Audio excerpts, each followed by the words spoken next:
recognize those areas, and set tasks related to improvement of those particular areas in that particular study routine. Hi everybody, how are you all? Hope you're doing great. So welcome back to another session of learning English with me. Today I have a very important and a very focused formula of learning and improving your English. Now this is a particular approach, a learning method through which you can improve your English and also increase your English fluency.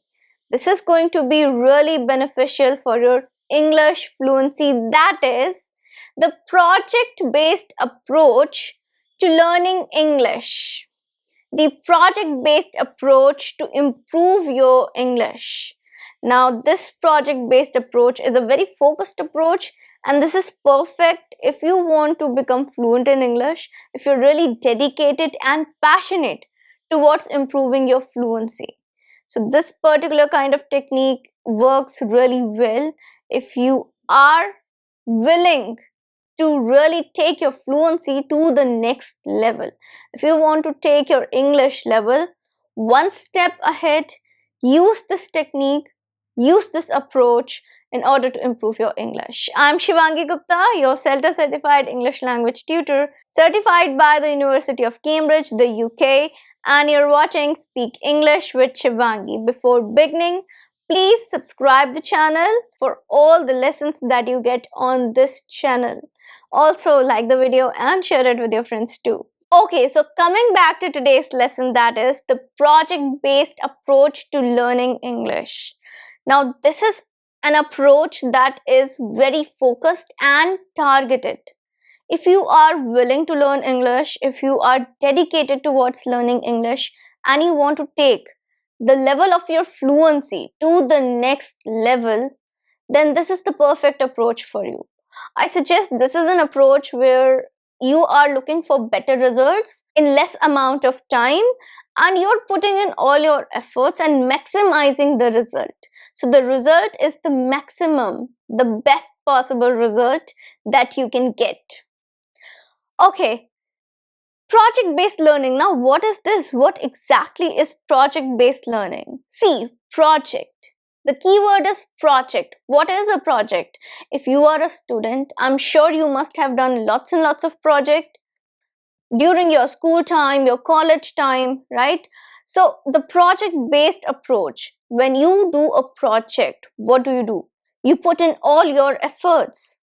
You put in your hard work, your efforts, your skills, your knowledge. Basically, it's a combination of everything. You do research, and then there is this outcome, this task that you have done, and you are evaluated on the basis of your performance, how well you have performed during this particular task. What is the end result? That's why you're really serious about it, about a project. It's a compulsion for you. It is something that is compulsory because you are being evaluated. Your skills, your knowledge is being evaluated. Similarly, if you're a professional and you take up a project, it is to demonstrate your professional skills, your work competency, how good you are at your work, that you are an expert of your work field, of your work area. You demonstrate your skills, your expertise, your experience through a project, the work that you're doing on a project. Again, that's very important because that is your profession, what you do in life. This is your career. So definitely you're going to take that project with a very serious approach. That is the approach we are looking towards learning English. Exactly same approach. That is, it's your priority, it's compulsory, and you're really serious about learning English. It's not something that you're doing on a day and not doing it for another 2 days. You're taking it lightly. No. Because it is a project for you, that means this is important, because a project in your life is important, whether as a student or whether as a professional. Now, how to have this project-based approach? How to take it up? I have 4 ways, 4 methods for you through which you can take the project-based approach towards learning English. Let's look at all the 4 methods now. Okay, so the method number 1 or the task number 1 to have a project-based approach is to take up an English learning challenge. Take a challenge. Take an English learning challenge. Now, it can be a 7-day challenge, it can be a 1-month challenge, it can be 6 weeks challenge. A challenge is very important while learning English. Now, why do you need to take up a challenge? Because at times you might not prioritize learning English, but when you're taking up a challenge, you're creating a mindset for you that yes, you have to do it.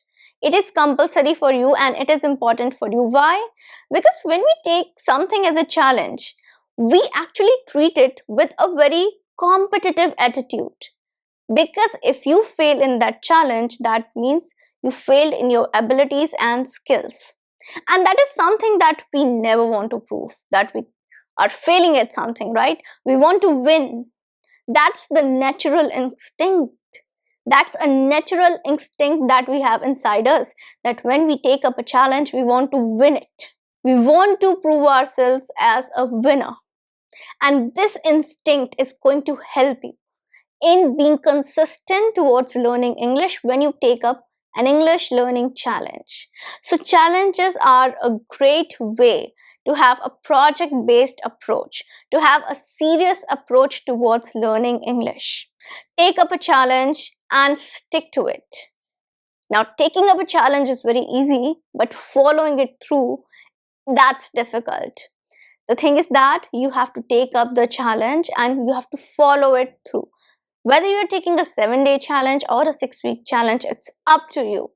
Now, how to design a challenge, how to take up a challenge, do not worry. I have already 2 videos for you. One, the 7-day listening challenge that I created for you in English. And the second video is this. So this is a recent video that I posted, 6-week English learning challenge. I suggest take up a challenge. Take either one, but take a challenge. If you want to start with something light, you can first take the 7-day challenge and then take the 6-week challenge.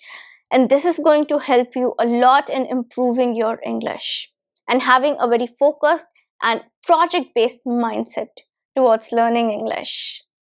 So the approach number 2 is to evaluate your efforts.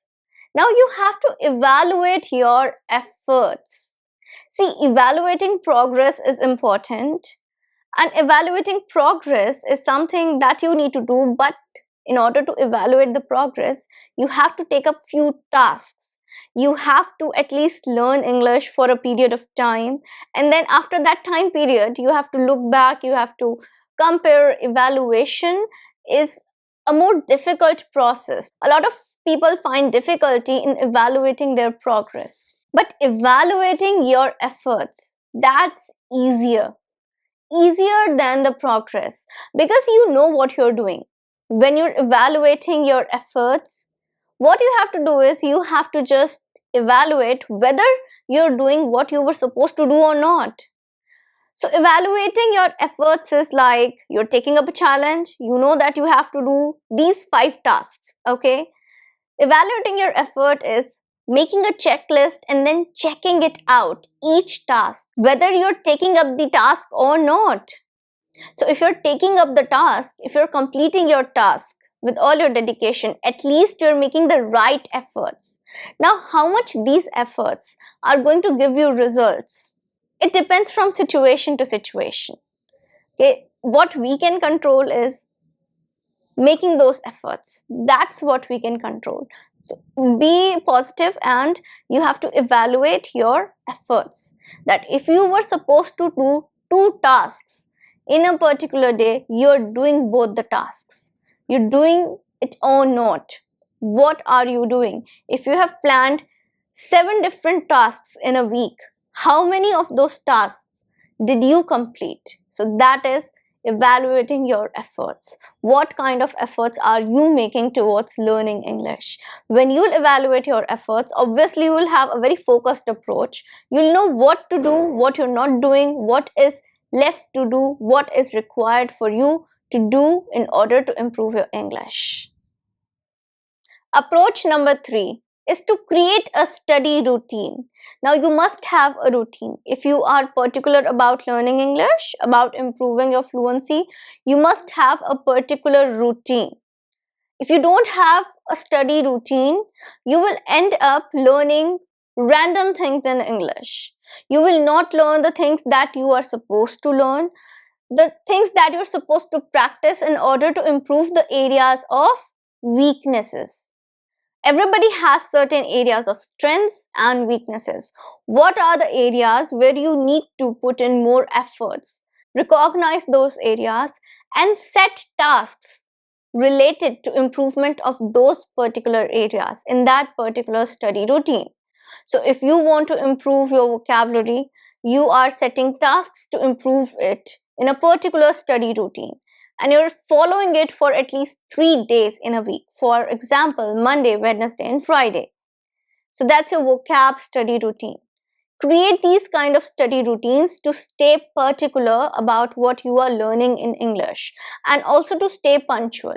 Because when you don't have a particular routine, you learn random things at random time, and often you also adopt the habit of letting it go, of taking it very lightly, not in a serious way. And that's why often you think that we are making efforts, we are learning English from such a long time, but we're not improving. Why is this happening? That's the reason. So stay focused, create a study routine so that you have something particular to learn every day in English. Approach number 4. Now, approach number 4 is to give priority to learning English. You have to give priority to learning English. Is it your priority? Or do you compromise on your time of learning English? If you're thinking that I'm going to learn English for 30 days, for 30 minutes, you need to make it your priority.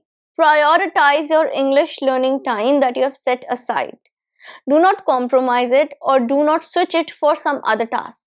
For example, making a project for your professional or educational purposes, I know that is important, but at least give 10 minutes to learning English. If you were supposed to give 30 minutes and you have to make a file, then just give 10 minutes, at least 10 minutes to learning English, so that your habit of learning English does not break. Instead of watching TV, instead of scrolling through internet, social media, prioritize English learning. Give priority to learning English. There are always going to be tasks that would seem as your priority, always excuses that will be there, that you were not able to learn English today because of this reason, because of that reason, because something important came up, you were supposed to do this, your friends came to meet you. Whatever is the reason, you still should prioritize learning English, because if you are not going to prioritize it, it will never become something serious in your life. And until and unless you have a serious approach, a project-based approach towards it, you will not be able to improve it and get your desired results. Now, there are just results, and then there are the desired results, the results that you aspire to get. What do you want? Just results or your desired results where you are absolutely fluent? So if you want that, you need to prioritize learning English. Prioritize that time frame during which you're learning English each day, or at least on the set number of days in a week. Do that and see the improvement. Okay, so these were the 4 approaches, 4 ways through which you can take up the project-based approach towards learning English, which is going to improve your fluency a lot. So I hope you're going to take up this particular approach and you are going to improve your English definitely. I'm sure about it. So that was the lesson for today. Now I'm gonna meet you in the next lesson. Till then, everybody, take care and bye.